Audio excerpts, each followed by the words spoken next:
do my live stream. Alright, hold on a second. I have to check and see this is working. Oh, come. Hold on, I'm trying to fit this. Alright, hold on. Want to make sure that this is working here. It's 10:30. Hold on. Before I can do my intro, I gotta make sure that my live stream is on. Want to make sure that y'all can hear me.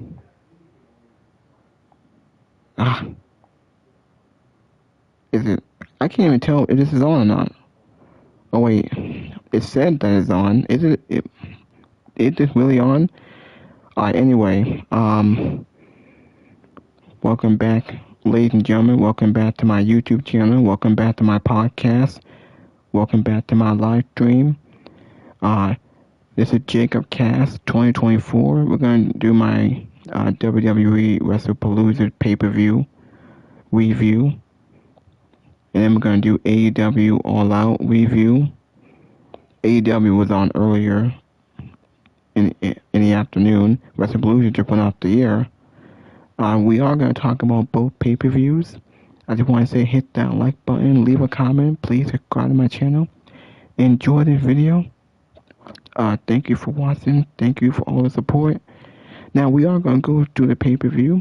I'm going to go through the match cards here. I just want to say my video is sponsored by PlayStation. It's sponsored by my favorite podcasters and YouTubers, JD from New York, Salamaster Sound Off, Just Alice, Steven Larson. Now we will look at the post show, see what's being said in the press conference, and then we'll go into some of the other podcasters here. But man, I thought both shows were pretty good. I thought AEW All Out was pretty good. WrestlePalooza was a very good show. Now the WrestlePalooza only had like 5 matches, obviously. I think AEW had more.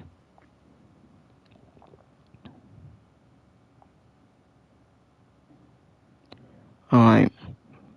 At least the live stream is on, so I can go through the match cards on here. Now, I probably should talk about AEW first so I can get that over with. Hold on.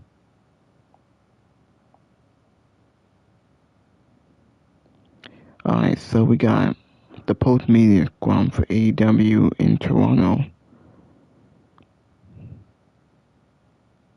Alright, now, just want to show everybody, these are the match cards for WrestlePalooza. Now, since I'm uploading this on 2K25, now I couldn't make WrestlePalooza.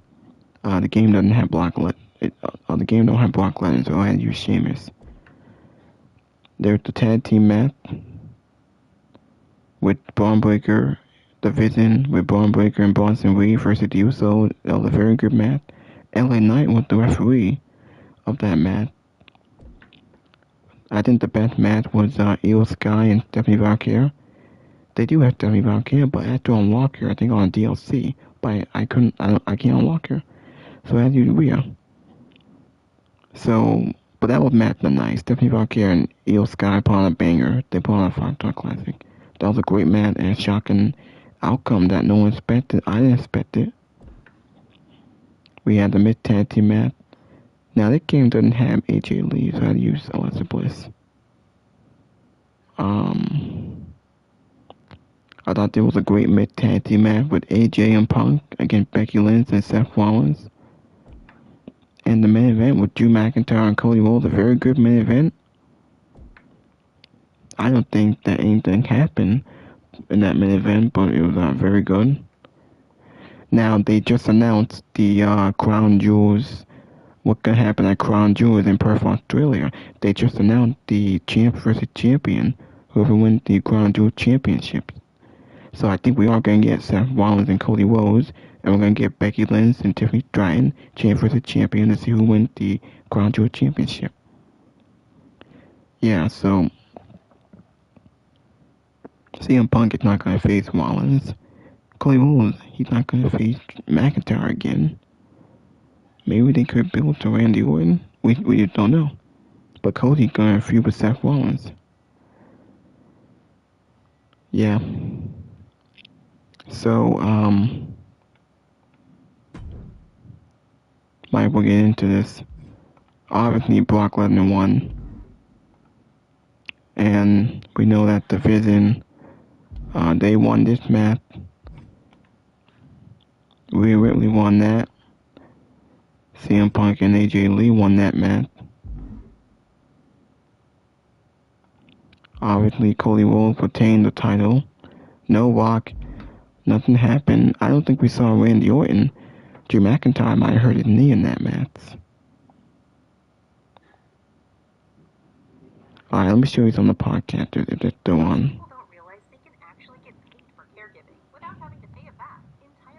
Hold on.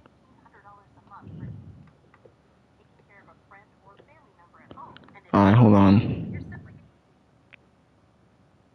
Hold on, let's see if I can show you some of the podcasters who's in the chat. He shut the party down. He shut the party down. Dad came home and said, Bears, get your ass back in bed. Night Raw, but definitely Tuesday night for NXT. Just Alex, one of our brothers as well. He's going live if he's not done. We got a good mind work commentary. Match. I don't know what they're going to do. So sound off in the chat with your ideas of what John Cena could do, since apparently he's advertised for Crown Jewel, but he's not going to be on TV. Are you just going to throw a match out there at us? That might be what they do. They might just do that. Here's John Cena versus AJ Styles for funsies. That might happen. But in terms of tonight, one final, it appears, unless they do a rematch, it appears that this was one final match between Brock Lesnar and John Cena, and Brock put John Cena down once and for all, and John Cena left the ring, and that was kind of telling too. He got a nice ovation from the crowd, but the story was being told on his face. You know, he's probably realizing that it actually is time for me to retire. I'm glad I only have 5 appearances left, because I can't compete with that. That guy just fucking murdered me in front of 15,000 people. You know, I'm done. I'm washed. You know, and so... Fine. I'm gonna say 7 years. No? I'm gonna say 7 years. I don't think I've seen WoW in 7 years. They've been around for a while, actually. But 7 years? Maybe it's been... Alright, hold on. Something wrong with the connection here. I don't know why it's going so goddamn slow. Why is the connection going down? I actually hate when it does that. I'm trying to show y'all my other podcaster, my other YouTube friend. I'm gonna let them in the chat so you can hear what they have to say. We have Just Alex, Brock Lesnar Squad, John Cena. You know, I thought that man was a waste of time.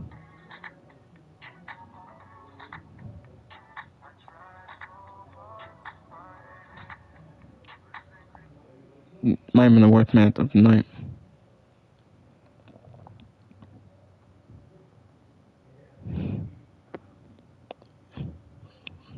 I think this is my connection is very slow. I don't know what the hell going on here. What the hell is wrong with the connection? It should not be going down. Now this is gonna get annoying.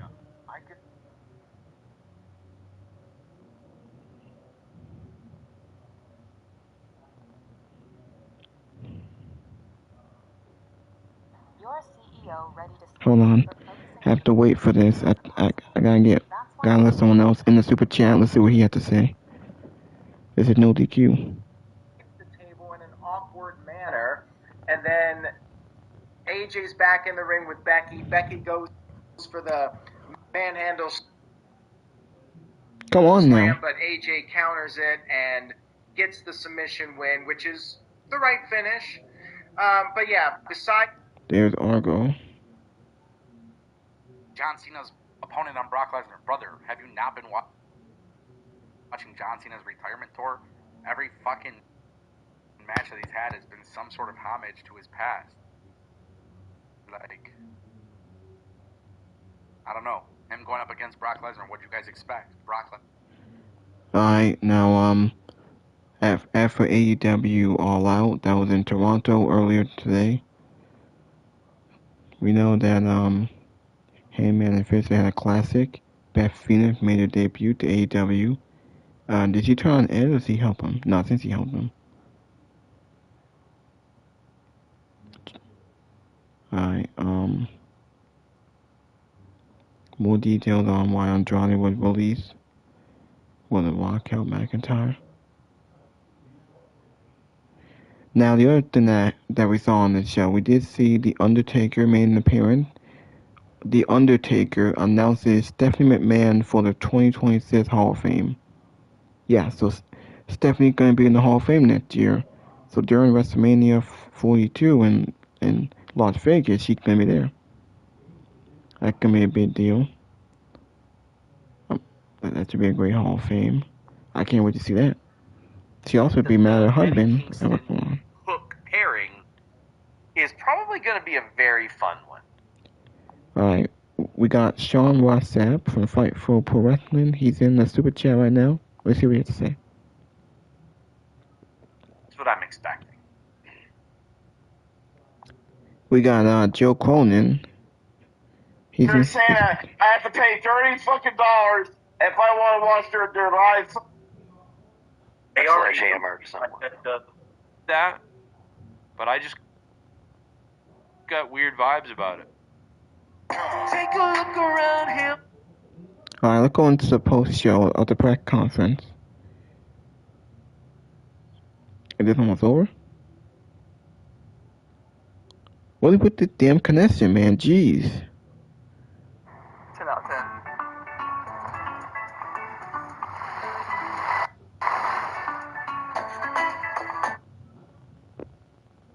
Talking about practice. I know.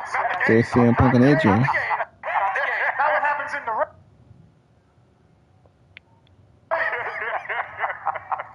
We're talking about practice. All right? There's a couple of people around here that call themselves the greatest wrestling couple in history, and they ain't even like top 10. I'm talking it goes like maybe number 4, Billy and Chuck.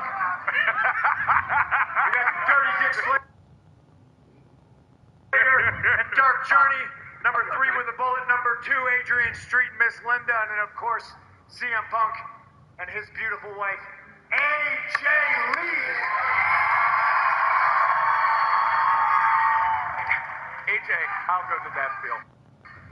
How good did that feel tonight? Him showering me with compliments. That's every day of my life. The match, it felt amazing. It was really surreal. It's been a minute. Come on now, jeez. What did with the damn network? Everything hurts way more than I remember. But that was a lot of fun.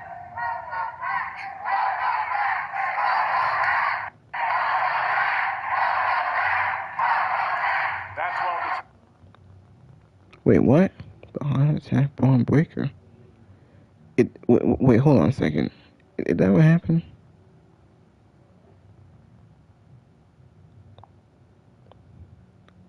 Hold on a second.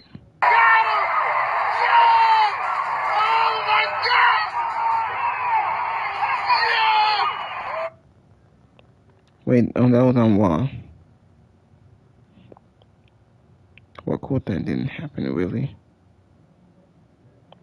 What the hell is wrong with this damn connector? Why just throwing 2 bars? Is it getting my nerve? I hate the connection here where I live. I really do. I'm in my old house. You know what? I'll just go back and listen to the other podcasters for a bit. Rhea Ripley is not going to be in a championship match. So she's got to do something on the Australia show. What it's probably going to be now is what I said. It's just no championship on the line. It'll probably be Rhea Ripley versus Io Sky. 1-on-1, and Ripley finally gets the win. Maybe that's what they're going to do.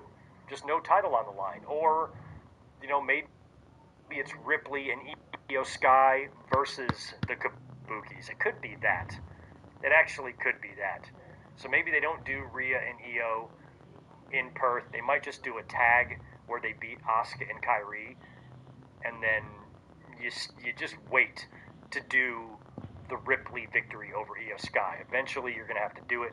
Maybe you just wait a bit and do it next year or something, or do it at Mania for the other championship. If somebody moves over to SmackDown, who knows? So I guess that's what they'll do with Ripley.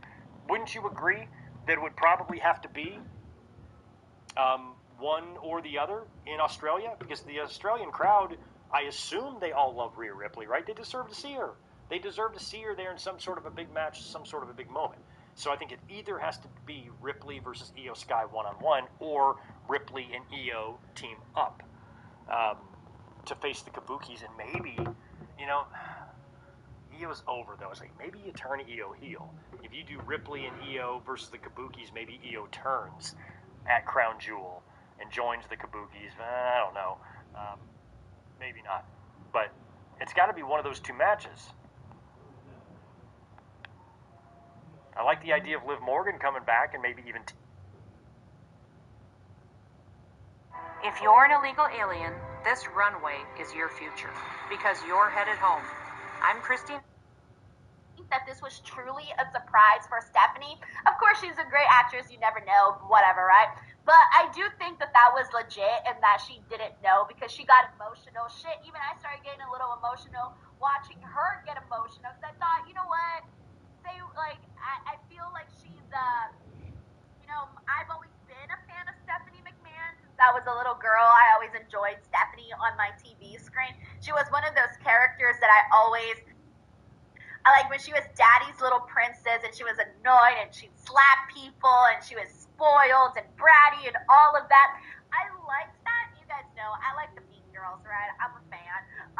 So I liked that aspect of Stephanie McMahon. And then when she went into having an on-screen relationship with Triple H, it was one of the love stories that as a kid I was like, oh my god, right? Like, it was the whole thing. And so for a long time I was a fan of Stephanie McMahon, and I always wanted her to, I've interviewed her a few times. I interviewed her, I think 2 times on camera, one time just audio. So I've interviewed Stephanie McMahon 3 times, and all 3 times she was an incredibly nice person. In fact, the first time that I interviewed her was in a group setting for an audio interview at NBC. They were doing their TCAs, and I remember there was a water bottle on the floor, and Stephanie saw it, and she told me oh, be careful, because you're gonna fall if there's a water bottle right there that nobody was seeing. And I remember thinking, wow, that's so nice. Stephanie saw that I could have tripped and died. Maybe not tripped and died, but I could have tripped had I not seen that water bottle that someone put on the floor. So it was just little things like that I felt made her very nice. And then afterwards I would go on to interview her a couple of times, and that was nice. She was a good, she was nice. She was nice to me. I appreciated that. And it's always nice whenever you meet somebody that you're like, okay, I was a fan of yours. What are you really like? And then for them to be nice to you, well, that's cool, right? So, not expecting that at all. Oh my god. Nice. Thanks for joining us.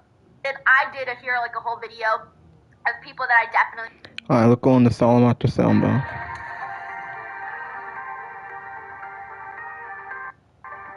We got JD from New York. Let's go into his.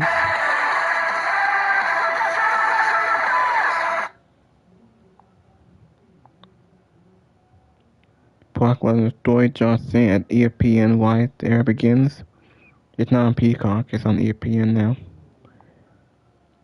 Hope it's only temporary.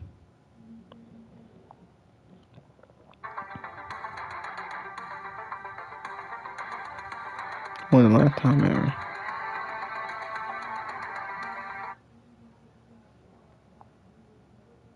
Went with dueling pedigrees into dueling GTSs, and then Becky, I think it was AJ Lee, got thrown into Punk and Rollins, and they did this crazy table bump, and it was just so wonderful. And the finish was what we thought it would be. I didn't think it would be Rollins taking the loss here. I thought it would be Becky. So Becky wound up tapping out to the Black Widow after a couple of close tap-out attempts. It wasn't the first time she was locked in that Black Widow. Even AJ Lee locked the Black Widow on Rollins. And there was one point where I think they had Punk had Rollins in the sharpshooter, AJ had Becky in the Black Widow, and they had to get out of that. And the dynamic between the couples I thought was fun. They teased some physicality a couple of times. As a matter of fact, CM Punk put Becky Lynch in the sharpshooter when she put him in one. She actually put CM Punk. Punk let Becky Lynch put him in the sharpshooter, and he sold for it before he reversed it. We also had Rollins putting his hands on AJ Lee, which pissed off CM Punk, and he came in and hit Seth Rollins with a stomp. I think AJ was going for some sort of move on Becky, and Rollins grabbed a hold of AJ's Lee, and she went down, and that immediately triggered Punk to get up and hit Seth Rollins with a stomp, and Punk would get hit with a stomp as well. So everybody got their shit in. We had GTSs, we had stomps, we had manhandle slams, we had Black Widows, but in the end, after the table stuff on the outside, when Rollins is taken care of, because him and Punk just went through the table, AJ Lee gets to isolate Becky in the middle of the ring, lock in the Black Widow, and Becky Lynch has no choice but to tap out. And the camera shows CM. Domino's Best Deal Ever is back, which means you can get any pizza and any toppings for just $9.99. And now let me show you my... Was your average WWE PLE? It was not a bad show. It was not a great show. I would say it was a solid show trending to good. It was a good show because you had some matches on the show that, the quality of those matches helped lift the show up. But when you consider what we were looking for here, in this show with some of these matches and all the hype around it and everything else, I was expecting something more than what we got. And when it was over, especially the way that main event went off the air, I was like, that's it? That's it? Really? I don't know. That was my feeling when this show was over. I'll tell you what. The ladies carried this show. I feel very comfortable sitting here and telling you that I believe the ladies carried this show. Becky Lynch and AJ Lee in their tag team match, and then Stephanie Vaquer and Io Sky for the vacant Women's World Championship. That was a quality match. The women really did carry this show, if we're being honest here. Now, in the main event, we had Cody Rhodes and Drew McIntyre for the WWE Championship. They closed the show. Now, when I found out that they were not closing the show with John Cena and Brock Lesnar, and they were going to close the show with Cody and Drew, and I even talked about this in the SmackDown review last night, I said, they must have something big planned here. And it might revolve around Randy Orton. Maybe Randy Orton's going to come out, he'll be involved in some way, or he'll come out after the match, but they've got to have some sort of angle. Or maybe they're going to do a title change, which I didn't really believe, but I just felt something big has to happen. I understand it's the WWE Championship, so they might just want to close with the title, but something's got to be going on, right? And then I watched the match tonight with Cody and Drew, and the match was fine. I mean, it was your, standard good match. There was nothing terribly special about it. And then when it was over, and Cody, who is still the champion, of course, is celebrating with the WWE title, I'm sitting here waiting, thinking, okay, something's about to happen. Someone's going to come out, his next challenger, or something with Orton. Something is going to happen here. And then nothing. Then I see Joe Tessitore on my screen because they're already pitching it to the post show. And I said, oh, I guess we're done here. I guess this is the big ending that they had planned for this show. Okay, Drew McIntyre, a loser yet again. This close to the big one, he can't quite make it back to the top of the mountain. Better luck next time, Drew. Cody, still your WWE champion. Stephanie Vaquer, Io Sky. We were guaranteed to have a new Women's World Champion tonight because the title has been vacant for over a month. And that was the match I was looking forward to, probably the most on this show. I was looking forward to the mixed tag also. But this was the match I was probably looking most forward to on this show. That match delivered. We got exactly the kind of match that we would have expected to get between two of the best wrestlers in the world today. Maybe a little surprised by the finish and who went over and got the title. But also keep in mind that the next PLE they have is in Perth, October 11th. It's going to be Crown Jewel. And they've already made the announcement that they are going back to the Crown Jewel title matches where it's going to be champion against champion from each brand. So keeping that in mind, we now know that we are going to be getting Cody Rhodes and Seth Rollins. And by the way, knowing that coming into tonight, it should have been obvious that Cody was not going to lose the title because they were not going to do Seth against Drew at Crown Jewel. Why would they do that? So you kind of knew that Cody was keeping the title. Cody and Seth appears to be the direction, if in fact they are doing champion against champion, which it seems like they are. And then on the women's side, Stephanie is the champion. Stephanie Vaquer, for the first time, women's world champion. We know that the WWE Women's Championship is going to be defended on Friday, next Friday, on SmackDown in a triple threat. Tiffany Stratton is defending against Jade Cargill and Nia Jax. I don't see a title change there. We do not need the title back on Nia Jax. And to put the title on Jade Cargill right now, she's not ready for that. That would be very dumb. Tiffany Stratton should still be your WWE champion. So we're looking at Stephanie and Tiffany. Those are the two key matches that appear to be set for Crown Jewel at this point.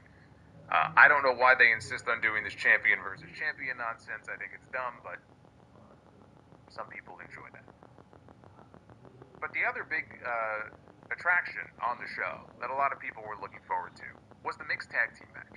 AJ Lee has not wrestled a proper match in over 10 years.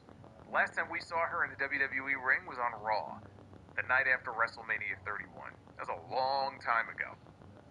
So not only were we getting AJ Lee back in the ring tonight, AJ and CM Punk. It's only happened a few times before, and it was a long time ago. They were tag team partners against Seth Rollins and Becky Lynch. They went out there. They had a fun match. I guarantee you they were all having fun working together. Very long match. Actually, I'm pretty sure the longest match on the entire show. I'm watching the match, and I even made the comment in the chat. I said, did they change this into an Iron Man match? And nobody told me. Because they definitely could have shaved a few minutes off from that. I mean, I understand it was one of the matches people were most looking forward to, but still. But I'll tell you what, for somebody who hasn't been in that type of environment in a decade, and it was a tag match, so she didn't have to do all the work by herself. But she put the work in tonight, and again, it was a long match, and I thought AJ Lee on the whole, there was some rustiness there, but she looked good. She looked good, and she got the win, which is exactly the finish I said that I expected and the finish that made sense. Because not only did she get the win, but now she has set herself up to be #1 contender for the Women's Intercontinental title. And you can continue this feud now, and you can continue this stuff between her and Becky. Becky could get her win back, because she will. So it was the right finish to what I thought on the whole was actually even though again, I would have shaved a few minutes off of it, but a fun match with the two couples there. But then you have the other attraction on the show. And really the match that this show was built around, certainly in the promo shots and the posters and everything that were going around, this show, for all intents and purposes, was really built around Brock Lesnar against John Cena. John Cena's only got a few matches left. In terms of appearances, I think he's only got 4, maybe 5. And not all of those appearances are going to be matches, so he has even less than that. We have not seen Brock Lesnar in the ring in over 2 years. Last time we saw him in a match was against Cody Rhodes at SummerSlam. And we all know why he disappeared. We haven't seen John Cena and Brock Lesnar in the ring together in a very long time. That changed tonight. The more things change, the more they stay the same. They went out there and they had an inferior rehash of the last time that we saw them in the ring together in a one-on-one match 11 years ago. And when they did that at SummerSlam in 2014, it was quite the shocking moment to see John Cena, the WWE champion, or world champion, I think he had both belts, but the top star in the company, go out there in the main event of a SummerSlam, their second biggest show of the year, and get squashed. Like he was fucking Dwayne Gill in the SummerSlam main event. He got destroyed. And Brock Lesnar beat him, and Brock Lesnar won the championship. And you know what? That's what should have been done. Because if you remember, Brock Lesnar did a little something at WrestleMania that year called ending the streak. So if you're going to take somebody and have them end the Undertaker's undefeated streak at WrestleMania, you better go all the way with them. So they were all in on Brock back in 2014, and it was such a it was such a shocking moment because, again, you will never see a top name kind of give himself up like that and allow himself to just be massacred in the way that John Cena was. So that was 2014. So here we are now in 2025. They're going to run this shit back again. Okay, John Cena's on his retirement tour. Fine. This is the match they want to do. I don't know a single fucking person in the world who was asking or begging for another John Cena-Brock Lesnar match. But okay, Brock comes out at SummerSlam. He gives him an F5. We know they're going to wrestle. That was how long ago now? It was the beginning of August, okay? So closing in on 2 months almost, right? Probably 6 weeks. And you saw the build-up to this match, or maybe you didn't, because it didn't exist. If you say you didn't see it, you're not wrong, because it wasn't there. Because the only time we got to see them again together on television was, I think, one time. Yeah, Brock, I already that saw was the after the U.S. documentary. title open challenge match with Cena and Sami Zayn a couple weeks ago, and Cena did the exact same thing. He went down to the F5. Then Brock shows up on SmackDown looking for John Cena, even though John Cena said he's not on SmackDown anymore, but I want to find John Cena. So what are we doing? We have comedy between Brock Lesnar and R-Truth. And he splits his pants. And then Brock comes out on television on SmackDown last night, and what does he do? He beats up the announcers. So look at what they have done. In the build-up here to this match between him and John Cena, they have had him beat up R-Truth, and they have had him beat up Corey Graves. Yeah, this one of the interviews. That was your build-up to this match. And you know what? When you look at the match that we got here at WrestlePalooza tonight, we got the match that we deserved. We got the match that, honestly, in terms of quality, matched the build to the match itself. It kind of matched up perfectly, didn't it? Yeah, I think so. I think so. It's ridiculous. Can you imagine if they would have ended the show with that? Now I know why they opened the show with it. Thank God they opened the show with that. Ridiculous. I'm going to talk more about that match. And we also now have our first inductee. We already have our first inductee announced into the WWE Hall of Fame class of 2026. It's September 20th. WrestleMania actually is going to be even later than it usually is, like this year. It's going to be in late April. We already know that Stephanie McMahon will be inducted into the Hall of Fame. Now, it's just hilarious to me. I talked about all the hype, right, coming into the show. And Triple H has been making the rounds, and he's been doing all the media and ESPN and everything.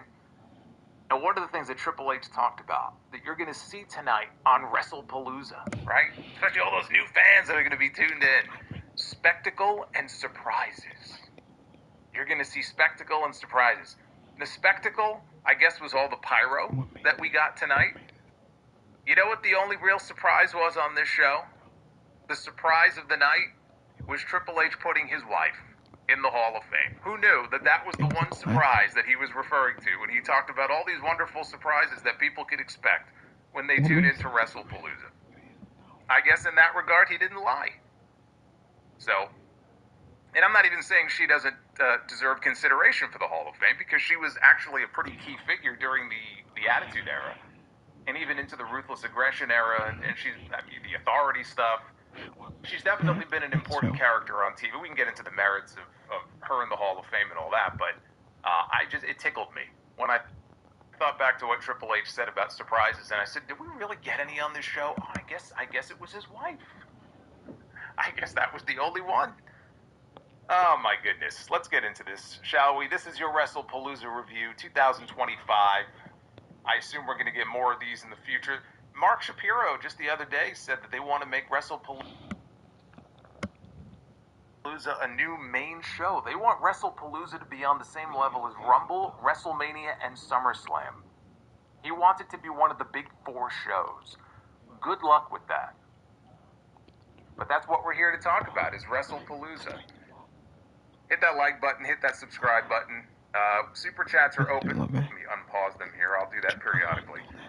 We have a little super chat goal going on in the chat as well, where if we hit that, it will unlock a bonus round of our Be the Booker segment. So we hit that last night on the SmackDown stream. We'll see if we can do that tonight. 2 nights in a row here for WrestlePalooza. And I also want to point out to those of you who may have missed it, if you are a channel member at the Legends tier, I have a brand new lost episode of The Sound Of. And actually, it's not The Sound Of, but a little show I used to do called SE Scoops Live. I'm gonna show you JD from New York. Let's show him and I'm gonna bring him in the super chat. God, and we nobody does it. I hear you. With it tonight because I'm here to talk about WrestlePalooza. I'm not here to talk about All Out. You guys want my thoughts on All Out? I'll be live tomorrow at 6:30 p.m. Eastern, right here on YouTube. We'll discuss the shit show that was All Out. And Yeah. I'll be by myself, man, so you know I'm going to be in rare form tomorrow to talk about All Out. So join me then if you care to know what I thought about the show tonight from Toronto. WrestlePalooza. As a fan, I'm very tired of the overhype. As a fan, I'm very tired of the extravagant ways WWE seems to go about presenting something like their first show on ESPN. We're in for a game-changing show. Game-changing announcements. Nobody does entertainment like WWE. You're in for surprises and excitement. I don't know what we got in terms of surprises, but WrestlePalooza didn't really offer many surprises tonight. What it did offer on ESPN was fucking commercials. Can you imagine spending $30 if you are in that camp? I did not, luckily. I watch my shit through Verizon Fios. I already had ESPN Premium through my cable provider, so I paid nothing for this show. But being that I have ESPN Unlimited, after the first match was over and Brock Lesnar destroyed John Cena, we went to a 3.5-minute commercial. I'm sorry. So if you're paying $30 for ESPN Unlimited to watch WrestlePalooza, you had advertisements thrown in. Yeah, some of you people watched it on VPN. I'm jealous. Maybe that's the way I need to do it. So if you pay $30 for ESPN Unlimited and watch WrestlePalooza via the ESPN app on your phone, your iPad, your smart TV,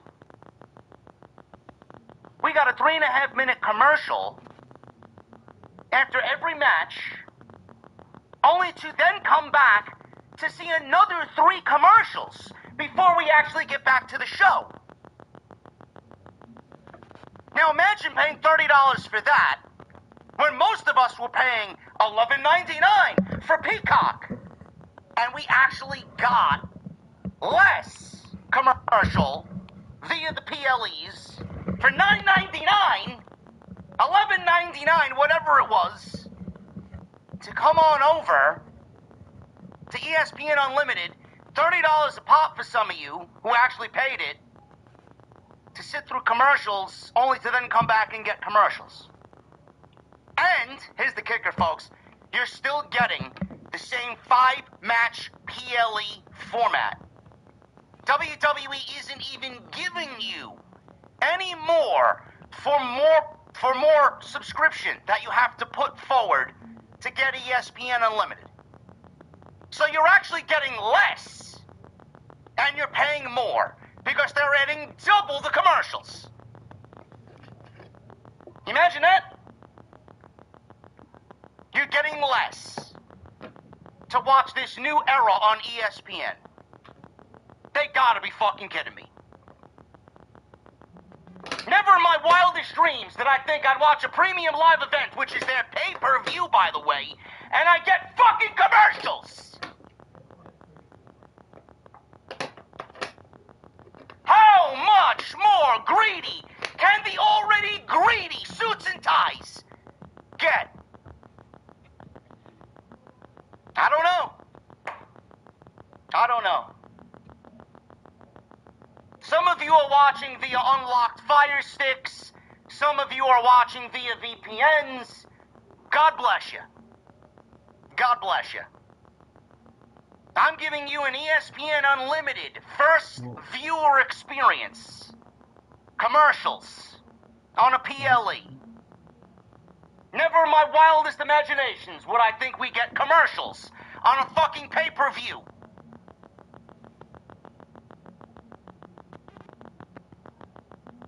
WrestlePalooza. Everybody hyped this show up around WWE being on ESPN. Sports is entertainment. It always was. It always will be. Blah, blah, blah, blah, blah, blah, blah. I had no problems video-wise. I had no problems audio-wise with ESPN Unlimited. The viewing experience was like everything else. It was picture perfect for me. I didn't suffer any buffering. I didn't go through loss in quality or loss in audio. It was fine. WWE did the whole gambit of promoting. They were all over ESPN. They were all over the talk shows leading up to tonight. Triple H was everywhere. They had Tyrese Halliburton, and they had a bunch of influencers and celebrities and sports stars and top fives on ESPN Inside Take. WWE ran the gauntlet of promoting, which is par for the course for them. But when it comes to Showtime, I always feel like the hype is so much greater than the actual content that we get. And I don't want to mean that in a negative way. I don't want to come off and say that this show was bad. The show was not bad. I think a lot of us feel, in regards to both of the major North American promotions, a lot of us feel this certain feeling of indifference. You know, the more you hype something up, and the less you deliver, fans are going to call you out on it. I would rather them scale back the hype and scale back the fucking glazing and this over-the-top enthusiasm and the embellishing that this could happen and this is going to happen and you might see this and the WWE is the leader in this and all this. I can't take, as a fan, I can't take all of this garbage that we are supposed to just fucking sit back and accept. Bro, you're giving us less for more. You're giving us less for the money that we earn to put towards your product. 5 matches. Show started at 7. Show didn't end until 10:15. Couldn't have added a 6th match. Couldn't have given us a surprise. Couldn't have given us something that we could really talk about outside of what we were already given advertised. No returns, no major surprises, no real storyline developments fleshed out. I know they got weeks of television. You got 3 weeks till the next PLE. You couldn't give us something to really kind of get excited about before we said goodbye tonight. The WWE continues to overhype and undersell. The WWE continues to play it safe. And the WWE continues to just give us less for more. WrestlePalooza wasn't a bad show. If you thought it was a bad show, you're a liar. You're a bullshitter, and you've obviously come over from the other side where I had to sit down and watch 13 fucking matches tonight in a span of 5 hours. I wanted to pull my fucking eyebrow hair out. Every single strand of hair I wanted to pull out.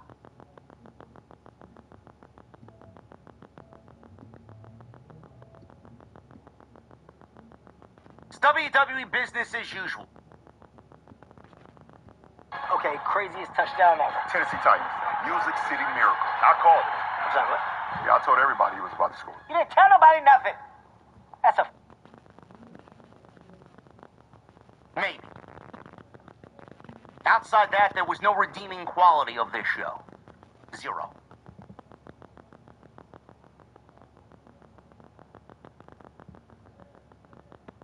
The big thing that happened tonight was... you would think CM Punk and AJ Lee, which we'll get into. The big thing that happened tonight that everybody seemingly is complaining about, and still, by my social media, still complaining about, a lot of people went into a fucking tizzy. A lot of people showing their stupidity. Brock Lesnar and John Cena opened the show. Petty Triple H rears its ugly head every single time you want to anger the bear. Every time you want to poke the bear. It's going to do something equally more petty. As All Out was going into their main event of Kyle Fletcher and Adam Hangman Page, which, by the way, went nearly 40 minutes. 40 minutes.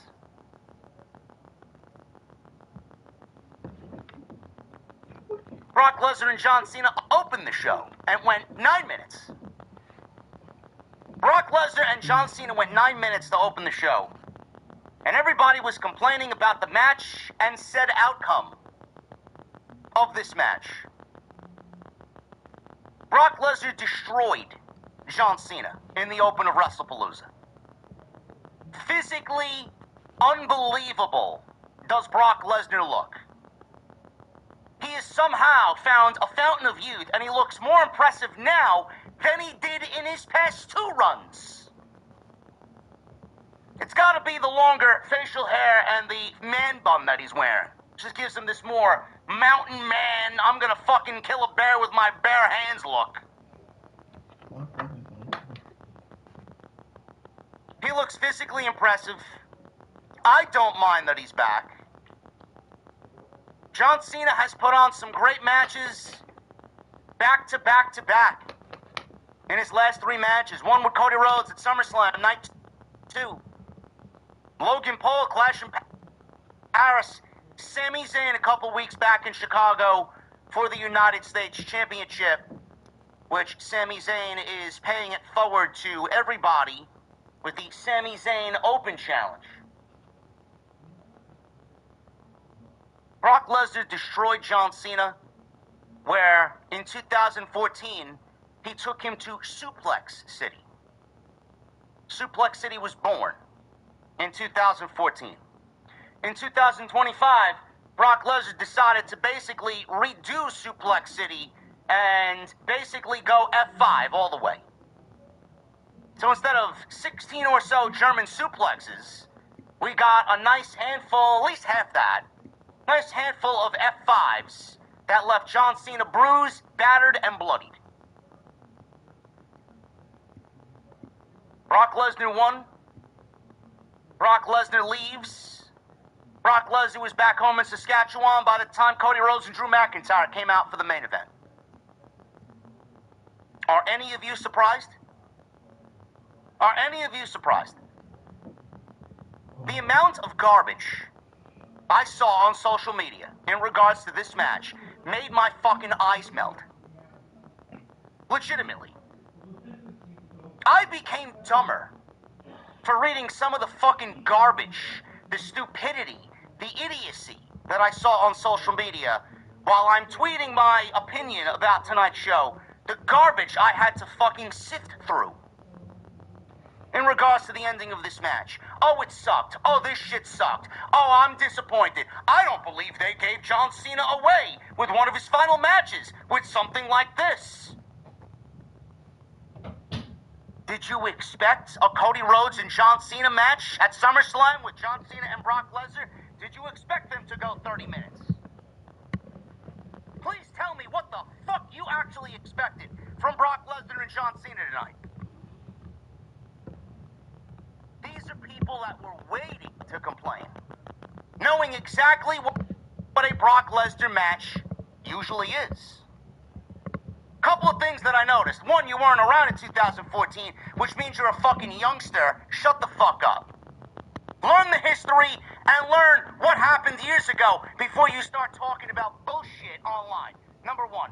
Number two, I don't understand how you don't see exactly what's going on here as far as story. John Cena's got 5 dates left. 5. He's got Madison Square Garden. Actually, he's got Perth first in Australia. Madison Square Garden.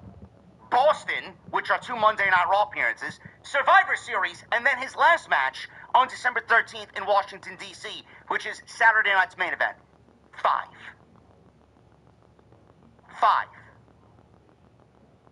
Why did WWE waste one of John Cena's matches on something like this? Let's go back to SmackDown. Which I watched and I didn't go live for because I wanted to recharge my batteries, because I knew it was going to be a very strenuous day watching 13 fucking matches on AEW Saturday afternoon, and then another 4 hours of WrestlePalooza, and another 2.5 hours sitting here live in front of my fine people. So I took the night off, but I watched. Why did Brock Lesnar win, chat? Brock Lesnar won because on Friday Night SmackDown, he not only wanted to basically maim Michael Cole, he F5'd Corey Graves not once, but twice. Which, by the way, Corey Graves took the F5 better than 97% of the active WWE roster. And that's a shame. And by the way, he's a color commentator and no longer a professional wrestler. He's a retired professional wrestler. Yeah, because of his injuries. He is 100% a color analyst for WWE. When he gets back into the ring, then I shall label him a professional wrestler. Right now, he is a retired professional wrestler. So this wasn't some schmuck who took an F5. This is a trained individual who used to wrestle, who no longer wrestles, and now is the best at what he does in the industry. He took the F5 better than 97% of everybody that's ever taken that fucking move. Do you want to know why? Because he landed flat on his stomach. He landed face first. A lot of people, when they take the F5, they land on their side or they land all kind of crooked looking. Corey sold the shit out of it, and he added a little extra bounce on top of that. Fast forward to WrestlePalooza. A lot of people were upset that John Cena lost. If Brock Lesnar lost to John Cena, what does that do to the overall story? What does it do, chat? It's almost as if Brock Lesnar never should have came back. It's almost as if Brock Lesnar never should have came back. The attack on Corey Graves would have meant jack shit if Brock Lesnar lost. Number one. Number two, John Cena has 0 dates between now and Crown Jewel. 0. He doesn't make one Monday Night Raw appearance. Not one. He's scheduled for Perth. I don't know what he's doing at Crown Jewel, but if I'm a betting man, I would say that he wrestles Brock Lesnar at Crown Jewel. Because there isn't anybody else that A, should wrestle, or B, realistically fits into that role to wrestle John Cena. Now they have a story coming out of WrestlePalooza. John Cena's back to form. John Cena was back to form against Cody Rhodes. John Cena continued that form against Logan Paul. John Cena continued that form against Sami Zayn. John Cena's all happy that he's back as a babyface. John Cena's momentum has now stopped because there's a beast incarnate stands in his way. It's not in the rule book Nowhere is it written that John Cena needs to win all of his remaining matches. How boring would that be? If John Cena went on to win the remaining matches he's had in his career, would that be exciting to you? Because I know it won't for me. This instantly makes John Cena now a little bit more interesting. Brock Lesnar should not be losing. Brock Lesnar should not lose to John Cena. Secondly, if you guys watch Friday Night SmackDown, Lesnar, after attacking Corey Graves, went to the back before he left the building. And who did he stand in front of? He came face to face with Paul Heyman. He looked at Paul Heyman directly in the face and said, "We should talk." I knew right then and there something was going on that's going to carry into the fall months. Lo and behold, tonight we got Paul Heyman making Brock Lesnar's ring introduction for him tonight, just like the old days. Story, chat. Story. If Brock Lesnar lost to John Cena, the story with Paul Heyman doesn't exist. Nobody cares to see it play out. Why is Paul Heyman now aligned with Brock Lesnar? Brock Lesnar turned his back, Paul Heyman turned his back on Brock Lesnar to go join Roman Reigns and the Bloodline. Why does Brock Lesnar want back with Paul Heyman? Don't you think there's more intrigue now with Paul Heyman, buddy with Brock Lesnar? What does that instantly do for his standing in the vision? Don't you think Seth Rollins is going to have a thing or two to say about Paul Heyman befriending Brock Lesnar, moving away from the vision of Seth Rollins? Or maybe Brock Lesnar is an insurance policy this year, just like CM Punk was the insurance policy. My mother and my grandmother and my great-grandmother, my aunts as far back as I can remember, have always been narcissists. Just that they may be the opposite team in last year's War Games. Who do you think brokered that? Who do you think negotiated that? Paul Heyman. This year, Paul Heyman's negotiating with the Beast. Don't you think it's going to lead into War Games? Because that's exactly what I thought. Oh, but you're all complaining that Brock Lesnar beat John Cena in 9 minutes. Oh, I don't believe it went that way. Oh, I don't believe John Cena's one of his final matches was wasted on Brock Lesnar. You're not instantly intrigued with Brock Lesnar inside a fucking War Games cage? You're not intrigued by anything that I just laid out for you. How do we get there if he loses to John Cena tonight? I'd love for you to explain that to me. Oh no, but please go on social media and cry like a bitch. And cry because you didn't get what you wanted. And cry because you don't want the man on TV. And cry because you're woke. And cry because you're a fucking soft snowflake pussy. I'm not here standing with Brock Lesnar for the things that he did. I'm here because I want the best fucking show possible. And if you're gonna give me a fucking War Games match with Brock Lesnar involved, standing alongside Paul Heyman and the Vision, I don't know what you guys want, but Brock Lesnar inside a War Games match, all we did was complain the last 3 years that War Games doesn't feel like War Games. You put a fucking uncaged beast inside War Games, you're gonna get exactly what you wanted the last 3 years. So please, tell me, what the fuck are you complaining about?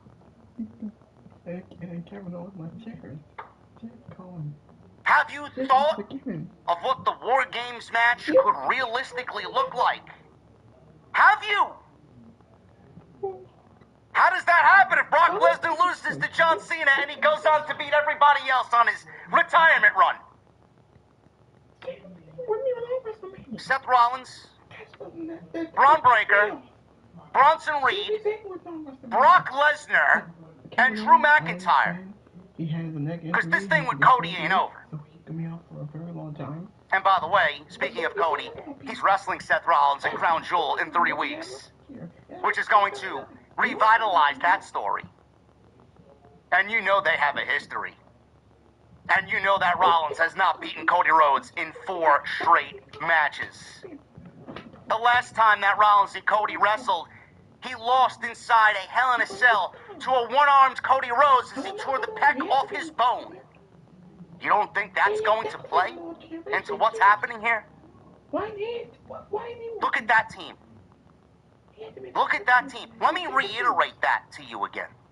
Cody Rhodes, actually, not Cody, we'll get to Cody. Seth Rollins, Braun Breaker, Bronson Reed, Drew McIntyre, and Brock Lesnar. Drew McIntyre with the Vision? We've been saying that he fits in the Vision like a glove. Drew McIntyre and Brock Lesnar, rivals at one point. The heels against the baby faces. Gee, who is that going to be? Who is that going to be?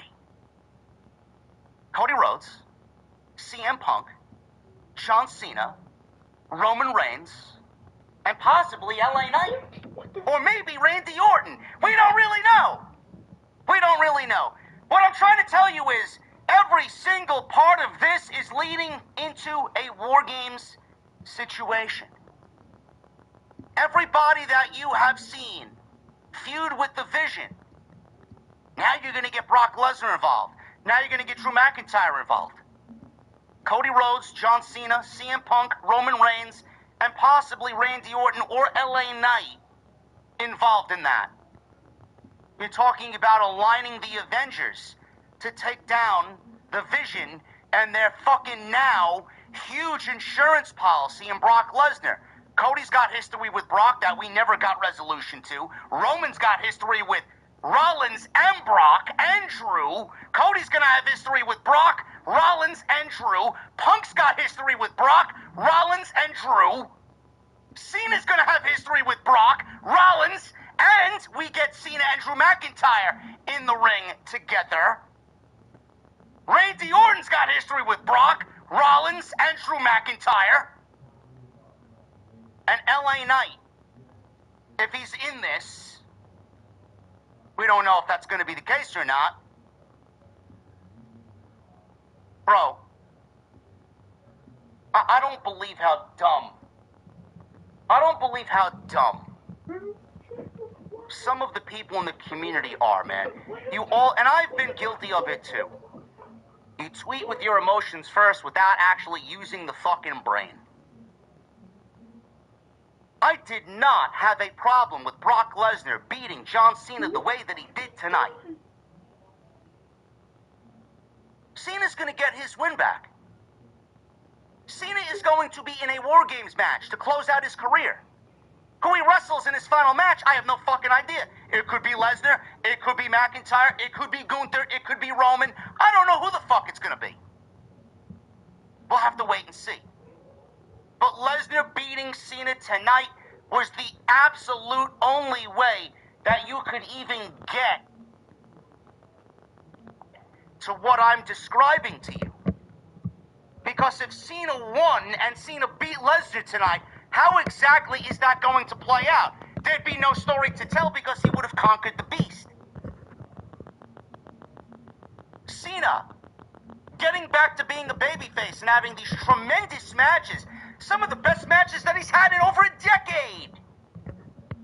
To come back and lose and hit a brick wall, lose to Lesnar, get absolutely slaughtered on ESPN, only to then come back the valiant hero and stand alongside the fucking superheroes, the Avengers of WWE, to take down Rollins and Paul Heyman, who are orchestrating this fucking grand takeover of WWE. How unstoppable is Rollins going to look if Paul Heyman had brokered a deal with Brock Lesnar to stand alongside the Vision? Then you got the little sub-story there. Does Rollins trust Heyman? Does Rollins feel Heyman's going to betray him to go back to Brock? What? Oh. Bro, you all asked for a War Games situation that resembles War Games. They're giving it to you. What the fuck are you complaining about? I don't understand it. Slow the fuck down, shut the fuck up and enjoy the fucking story that they're giving you. If you watch the product with open eyes, instead of fucking complaining that Brock Lesnar's on television, you would have seen exactly what they're trying to orchestrate. Instead, you all made yourself look fucking stupid. Now, none of what I said could happen, and I look stupid, but I have a good feeling this is where we're going.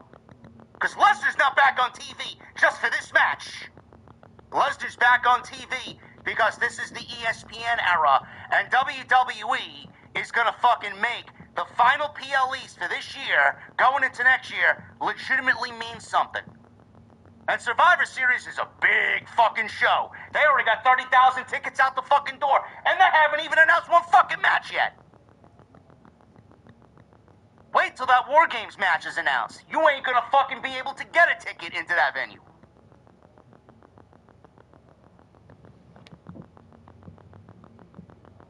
Now that I got that off my chest, CM Punk and AJ Lee, Rollins and Becky, mixed tag team match, the biggest mixed tag team match since the Ronda Rousey mixed tag team match at WrestleMania. That involved Triple H, by the way. I enjoyed what they did tonight. I know a lot of people might not like it. Some people said it went too long. Some people said the 30 minutes that it was should have been cut down. Bro, you aren't going to talk to me about long when I had to sit through 13 fucking matches over 5 hours for an AEW pay-per-view. You aren't going to complain to me about long. This is the biggest story in the WWE right now that is going to lead into what I just previously discussed with War Games. It should be given the most time. Plus, it's AJ Lee's breakout party after 10 years, returning to in-ring action in WWE. I thought the match was fun. It was good, wholesome fun.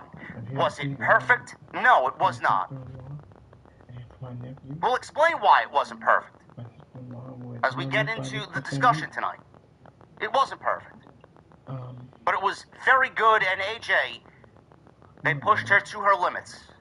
She did what she did, and she did not stink up the joint after 10 years. Again, it wasn't perfect. Cody Rhodes, Drew McIntyre, that main evented the show. I expected something to happen at the end. We got nothing, but Cody Rhodes going off the air. Goodbye. Still WWE champion. Feel bad for Drew McIntyre, man. Always the bridesmaid, never the bride, is Drew McIntyre. And a shocking moment for WWE tonight. Stephanie Vaquer is the new WWE Women's World Champion. I did not expect Stephanie Vaquer to walk out with the gold. I fully expected EO to walk out with the championship. A lot of us influencers got it wrong, but WWE is seemingly strapping the early rocket to Stephanie Vaquer. I don't know why. I don't know if it's going to be a success because she hasn't been on TV all that much. But we will talk about what I thought was the best match of the night. Those two ladies killed it. And congratulations to Stephanie. She's a star in the making. And WWE clearly sees that, and they want to capitalize on that now. We'll talk about the rest of the show. The Usos, Braun Breaker, Bronson Reed. Also a very good tag team match. I actually enjoyed this better than the tag team match we got at SummerSlam with Roman Reigns. This was great. We'll talk about WrestlePalooza, which was a thumbs-up show in my opinion. It wasn't great by any stretch of the imagination. We'll talk about WrestlePalooza tonight. I want to thank you guys for joining me right here on Off the Script. It is your Saturday, September 20th, 2025. Whether you need a few mobile surveillance units or a few thousands, Alright, hold on. it makes it easy to have your units. /script. You guys want to Hold sign on. up and get gaming peripherals, controllers? I was very pleased with Pat McAfee being on commentary for this beginning of WrestlePalooza. Brock Lesnar and John Cena opened the show. Lesnar made the introduction first. He walked out. Like I said earlier in the stream, he looked to be in the best shape of his life. I don't know what he's doing. I don't know what he's eating. I don't know what's exactly going on with Brock Lesnar, but the guy looks in fucking unbelievable shape. And like I said, I think the grizzly mountain man beard and the man bun and the longer hair actually suit him very well, man. He looks more menacing than he ever has in his WWE career. Cena came out to the stage with about 40 or so kids, all dressed like him in yellow. They're all losing their mind. They're all doing the "you can't see me." They did not accompany him to ringside, which I think was probably the safest thing to do because Lesnar is a wild animal. Cena gets to ringside. He puts his arm around Alicia Taylor as she introduced him. Just as Alicia was about to introduce Lesnar, we heard, "Ladies and gentlemen." And I was like, oh shit. Paul Heyman came to the ring, high-fived Lesnar, and introduced him. I was shocked to see this happen so early. I thought that they would let this play out. After what we saw on Friday night, I thought they'd let it play out. I didn't think we'd get Paul Heyman and Brock Lesnar already linked up right here at WrestlePalooza, but it's ESPN. They wanted the OG duo back together for their first show on ESPN. So after Lesnar was introduced by Paul Heyman, the bell rings and Lesnar immediately attacked John Cena. He beat down John Cena all over the ring. Cena was already early on developing just. Alright, there's another podcaster called the Wrestling Gifts. What the fuck is he doing? By the way, is he talking about the pay-per-view? Oh, fuck. My bad. He can't be God damn it, the network's so goddamn slow. I might have to end the video pretty early, because obviously the connection causing some problems. There's something fucking What the fuck is this?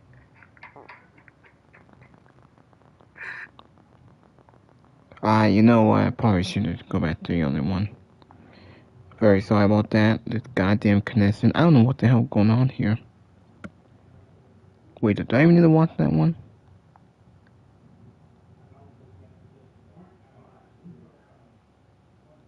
Alright, let's see the other ones.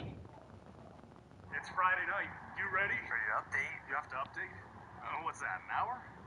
Well, it's automated, right? Does for however long you hung out with us. Okay. Thank you for. And should have been the notice that was going to happen. Danny Mann says, "What are you closer to that time when Drew McIntyre was like really, really on top?" I think that's probably what this would have been a better feud. But then I think what got people really thinking that something really extraordinary was going to happen in this was when, because I'm with you, man. I'm cool with watching straightforward matches. I'm cool with that, right? I'm with you. Sometimes we don't gotta do all that extra stuff. But here's the reason why I think they had to do the extra stuff today. Multiple reasons, actually. One, when Cody and Drew was the main event of WrestlePalooza, I get it, he's undisputed WWE champion, we get all of that. But again, the feud wasn't the hottest, and I don't think it's the match that people were most interested in seeing. Okay, like going into it, this wasn't the match most people were invested in. And when they announced that this match was the main event, it made people think like, oh shit, it's main eventing over the hottest feud that they have, which is Becky and Seth and CM Punk and AJ. Given that it's AJ's big return to wrestling after 10 years, that felt like that should have been the main event. So when they went with Cody and Drew, he wasn't. I don't want to say he wasn't supposed to be here, but like the story going into this match was Takeshita and Okada have had this brewing something match. I like it. have a wonderful night. Bye. Boom.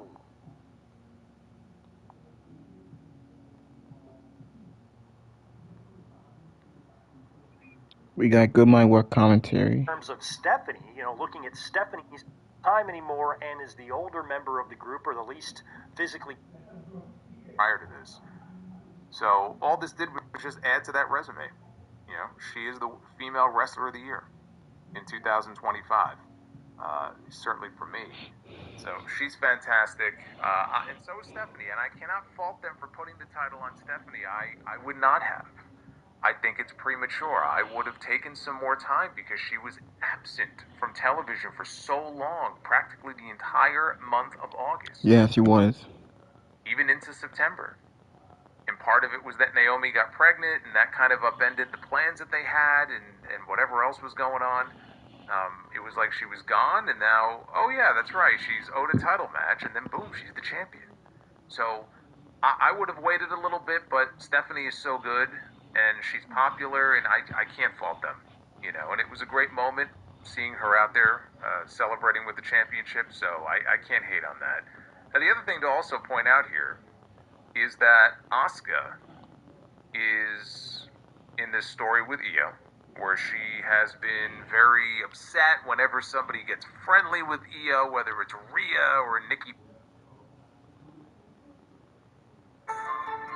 Alright, hold on.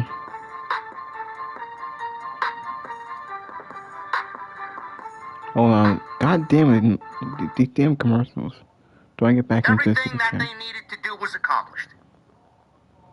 So I don't understand why people are going to complain. When you listen to me explain everything the way that I did moments ago, you understand why this decision was made to have Brock Lesnar go over. Absolutely nothing wrong. Am I bored with Brock Lesnar matches? Sure, I am. Does Brock Lesnar still have some equity? Could they still squeeze the juice out of the Brock Lesnar lemons? Oh, absolutely. Absolutely. You don't think of Brock Lesnar versus... During the press conference, the post-show, we got the interaction. We actually had a brief stare down with Cody Rhodes and Seth Rollins. It's already confirming that will be at Crown Jewels. They do have history. Gets you hyped? You don't think a Brock Lesnar versus Gunther match gets you hyped? You don't think a Brock Lesnar match versus Obafemi gets you hyped?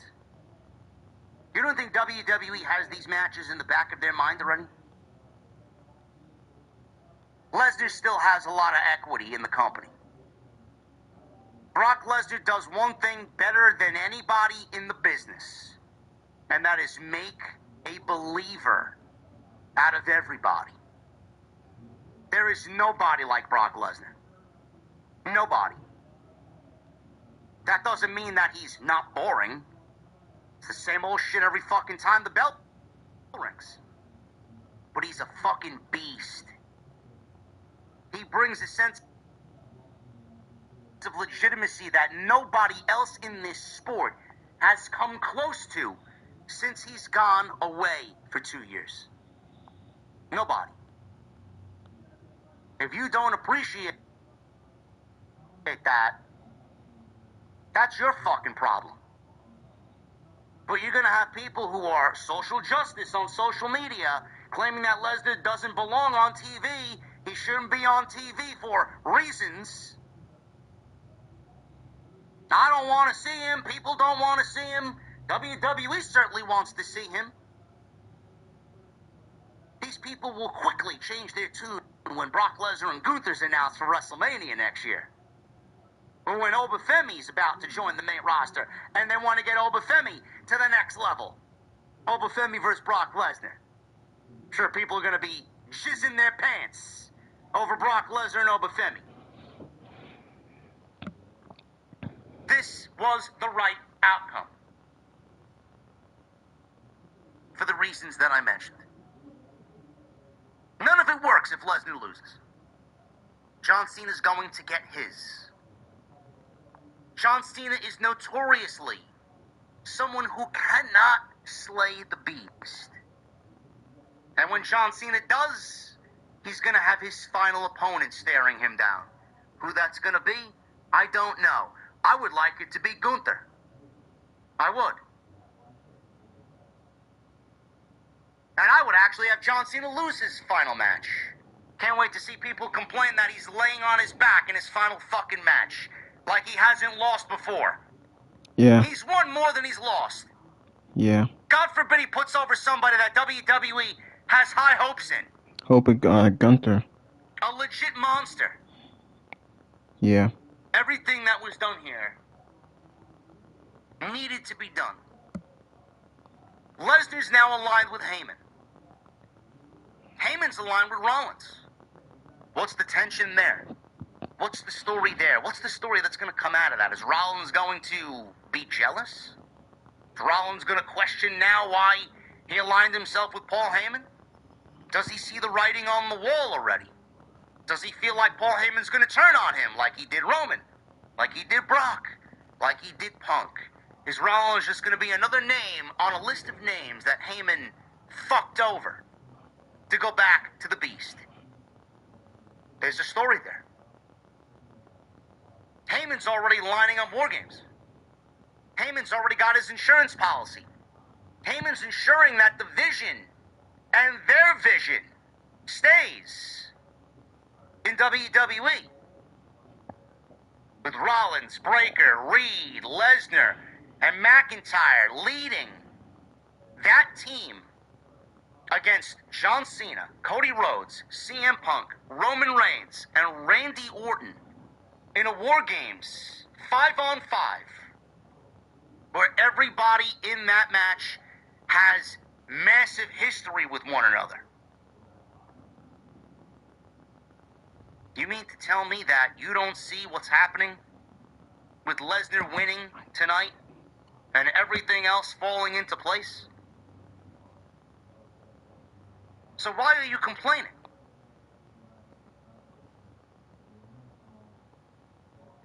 John Cena loses in 9 minutes. You should have already expected what Brock Lesnar was going to do before the bell rang. As soon as the match was even announced. You knew exactly what this was going to be. It's like everybody forgot how a Brock Lesnar match usually ends up. What did you expect? A Bret Hart Mr. Perfect fucking 40-minute classic? What did you expect? I don't understand it. Lesnar doesn't work like that. The only people he's ever worked like that with was Bryan Danielson and AJ Styles. That's it. Give me a fucking break.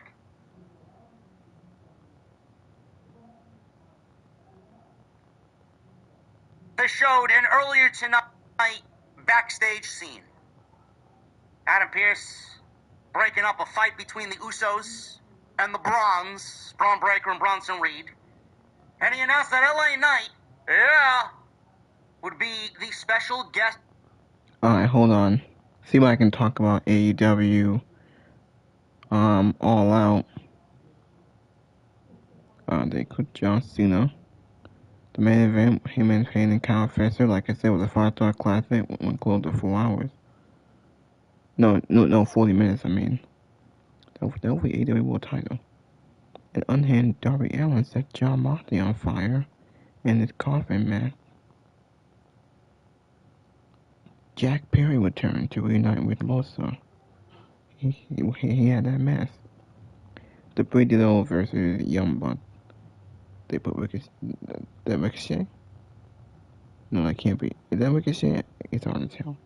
No, it's not Ricochet. But the Young Bucks versus Just B and Don Callis. We have a new TBS champion. It's Chris Statlander. She beat Tony Storm, Tega, and Hayes. The Pack returns during this match with John Moxley and Darby Allin. Koji Okada versus... It's so hard to say some of these names in AEW. with Okada, DL, and Kurchi. It's so hard to say damn names. But that was I think that was a fatal 4-way. We had for the TBS World Championship. So Chris Statlander won the AEW Women's Championship, the TBS Championship, obviously the mid card. Mercedes Moné versus Rhino. We had tables and thumbtack. MJF versus Mark We had the Hurt Syndicate versus Ricochet and GOA. We have MVP in the ring as wrestler. Eddie Kingston returns. Kingston versus Big Bill. Beth Phoenix gets a spike power driver from the FTR. Beth Copeland, but we all know Beth Phoenix, but they said Beth Copeland. So she got double teamed by the FTR. No, that looked brutal. That was a great match with Copeland and Christian and the FTR. During the Bad Day 7, they came face to face with Bubbles. Now that time, like he told him, looked familiar. It looked like the 27 title. It looked pretty familiar. Alright. So I think that was it. Referee for the tag team match between the Usos and the Vision. Here's my next complaint about the way WWE operates. Oh, it hit the pre-show. It's like an hour pre-show. I understand that WWE loves to give the people in attendance a memorable... Samoa Joe and Powerhouse Hobbs on the pre-show of All Out. The pre-show was like an hour. Experience. I know WWE sells the moment. We got 9 minutes of Lesnar and Cena, which ended up being a massacre. We got a 15-minute intro because they're on ESPN with people coming into the building, a 5-minute video package, Triple H cutting a promo on the ring, and ring introductions for Lesnar and Cena, a 9-minute match between Lesnar and Cena, 3 minutes of commercials, which then leads into more commercials, and then we get into the Usos, where the Usos come down in the crowd. Jimmy Uso's got a microphone, and they come out to their Uso penitentiary theme, because they're a tag team. Only to then hit Jey Uso's singles theme, Everybody Eats. We get at least 8 minutes of yeeting, only to then get the Bronze to come out, and they get their ring introduction. Bro, the first hour of this show, the first 15 minutes of this show had 9 minutes of professional wrestling. 9 minutes. If you even want to call what you saw in Lesnar and Cena pro wrestling. And you mean to tell me that WWE is giving you more with the upcharge in price on ESPN Unlimited? You mean to tell me that what you're paying to watch this show, it is well worth your money? 9 minutes of pro wrestling. Yeah. And over 40 minutes of commercials, backstage, ring introductions, and entrances. Are you pleased with the first hour of this show? Are you pleased that your money went towards this? I sure Because I know I'm not. Yeah, me neither. I didn't even pay for it. Me neither. That kind of sucked. This went 17 minutes. This was very good. Yeah. Now, this was very similar to what we got at SummerSlam on night 1 with Jey Uso teaming with Roman against Braun Breaker and Bronson Reed. There, the babyfaces won. It could not end up the same way here. Now, I looked at this, and I looked at the tag team match with CM Punk, AJ Lee, Seth Rollins, and Becky Lynch, and I said, well, AJ Lee is not losing her first match back. And CM Punk is going to get a moral victory because his wife was going to pin Becky Lynch. That's the only way that's going to end. That's exactly how it ended. So the baby faces there gotta beat the heels. The Vision can't lose this match. The Usos cannot beat the Vision here. This is not even really the first time the Usos have teamed up this year. They teamed up on the road to WrestleMania, where they wrestled Austin Theory and Grayson Waller 3 weeks before WrestleMania. There's not really an Uso reunion. It's just something to hype this up even furthermore, and there's really no hype around it. They are better together. Jay is boring and stale, and Jimmy's in the middle of nothing. Together, they are better. Plus, you get one of the best tag teams of all time back together, and I do think the division could use them more so than them being individual.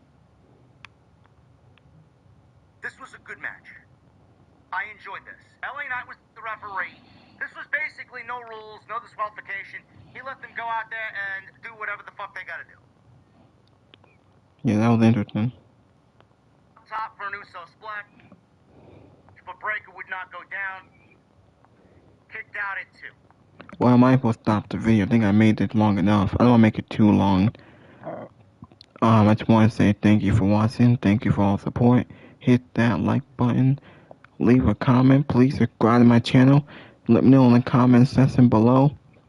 Without the pay-per-view, WrestlePalooza was good. AEW All Out was a freaking disaster. I didn't want to talk more about it. Maybe tomorrow or Monday I will do my Night Raw review. I will continue on NBA 2K17, and I will continue on the MyWise of WWE MyWise. Alright, until then, I'll see y'all later.